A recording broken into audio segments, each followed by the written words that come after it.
buriya ubwoko bwa Isiraheli iyo igitabo kivuze ngo bageze ku nyanja ngo hirya no hino hari imisozi batabashaga kurira nta wundi muti na Mose ubwa Imana yari yaragize leader cyangwa umuyobozi wabo mbere yuko agira icyo akora yabanje kumaza icyo afite ari guhitaho imfani niki waba ufite aravuga ati mfite ingoni aho niyo mberaho ni ukuvuga ngo Imana izahera ku bwitange bwacu ihere ku maboko yacu tubona gake ndasambwira abaturage ko mugomba guhumurika ntimucikacibwa intege na bene wacu bibihahirana batagira umutima bashake ngo babeho bonyine abandi batariho ahubwo muje mureba intego murebe maraso y'abana yaviriye muri iki gihugu ntabwo tuzayavirira kandi bitwaye dukora zakozwe n'abandi ibi bihe si ubwa mbere bituzaho igihe bamuhinda nyina bagakingiye baza bafata imunde bakazamuka abantu bari mu mishasha babicwa n'abacinya imiryango myinshi irahona irashira araba kandi baturanye bacu batuzize uko twarera ni ukuvuga ngo rero iyi ntambara tuzayirwana ingundura ubu turi kwirwanaho ariko hari umunsi kwirwanaho kuzahagarara tugatera tumeze nk'ibirura tuzotera tumeze nk'ibirura kandi ibyo tuzabikora tuzarwana tumeze nk'amadubu niba mutumva ibirura amadubu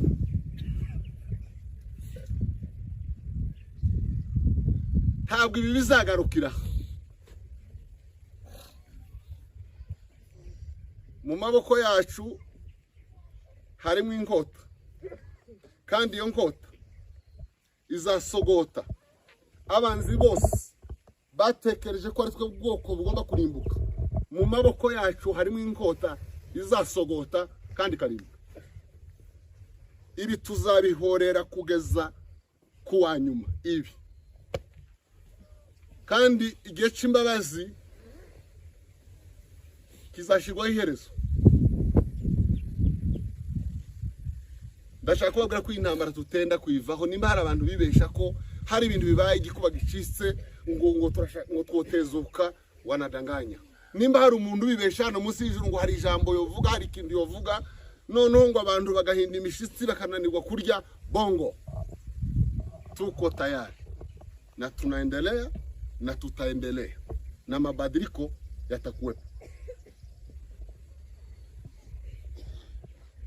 kuba tuzira gusa ko turi abanyamurenge mu gihugu cyose tawe twahemukiye tuzohagarara ku kuri tawe turenganyije nta muntu ubundi bwoko dusagariye ngo tumuhutaze ahubwo duharanira kubaho kwacu kuko dufite uburenganzira tawe tugomba gusaba kubaho nta nuzo tubuza kubaho hano munsi y'ijuru haypo ni ngombwa ko mutagomba gutwarwa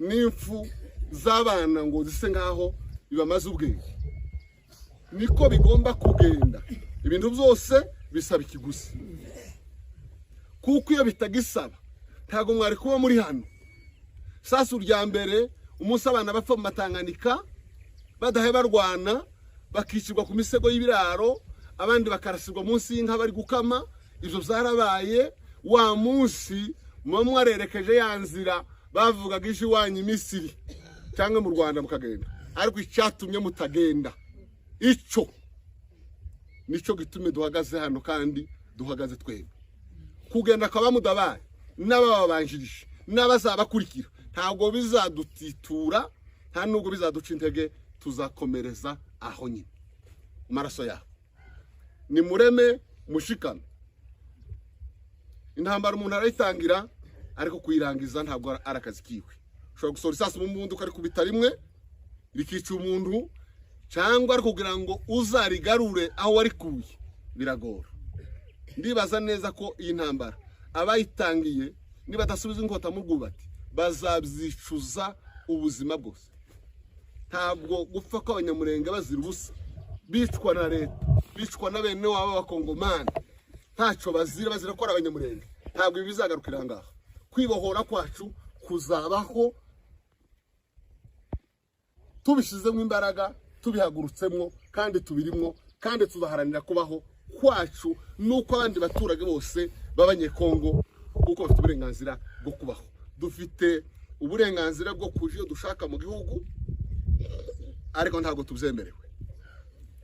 Inzira zadifungwa ku banyamurenge, abandi zifunguye. Hano hariho ba Momo, mugabo niwe Momo, n'abashuruzi babahangaha mu Madegu, n'abashibi Bukavu. Nta mushi urazira kuko atari umunyamurenge munene w'abanyamurenge. Ariko habaza abacwere hano mu Rusuku ugakomeza. Hano sinzi ko ari abanyamurenge bake cyangwa benshi bashaka kujana mu cyangwa kwemerere ko mujana atekereza ko yo guhurutsa. Ibyo bizashirwa iherezo. Kandi ntabwo bizashirwa iherezo turyamye, bizoshirwa iherezo nuko twahagurutse. Mureke gutwarwa n'imfu, tugomba gupfa kuko nibyo twiyemeje. Tudapfuye nta gakiza kazaboneka kanyu. Tugomba gupfa kugira ngo abandi bagire gute babone agakiza. Ntabwo turi abasazi, ntabwo turi ibifu. Ibyo turimwo turabizi, twaravyiyemeje ko tutazatega amajosi ngo batwice uko bashaka. Twavutse nk'abandi, tubaho nk'abandi, dufite uburenganzira bwo kugira iwacu. Rero mu kurangiza, Mudabari yabaye umuyobozi mwiza twabivuze, kandi akora ibintu byinshi. Kandi mwabyumvise yarabyaye. Imana ishimwe ko yabyaye kandi asize. Abo yasize bazakomereza hwise yagarukiye. Ko bigenda. Turi abana se babamuhinda twebwe turi muri imbunde kujya nabwo inkota hano. Inkota izava mu biganza byacu ariko tubonye amahoro. Ntawe uzobona amahoro atayaduhesheje. Ntawe habe n'umuntu uzotubuza amahoro nawe azayabura. Hano mu biganza hari umuriro hano. Uduha amahoro tuzayamuha, uyatwima nawe yabure. Nta mpamvu yo kurara duhagaze cyangwa tubona abandi basinziriye. Ibikunda. Rero tugomba kuba hamwe muri uru rugamba. Tukarurwana. Abantu bakareka kumera nk'inka zaziribwa n'agacembe. Abantu mukagabanya ibintu bitabakwiriye muri iki gihe. Abantu mupunguze za tension n'amasukari, kuzamura, kuvuga ni ibintu bimwe bitari ku murongo. Tuje mu rugamba rwo kwirwanaho, turukomeze dufatikanyije abagore n'abagabo barahangaha, tureke kuvuka nk'ibigwari. Urugamba n'urwacu, ntaho uzarokoka ngo kubera ko wewe ngo wavuze neza cyangwa hari ukuntu witwaye imbere y'abatwica. Ntaho uzarokoka n'ubu.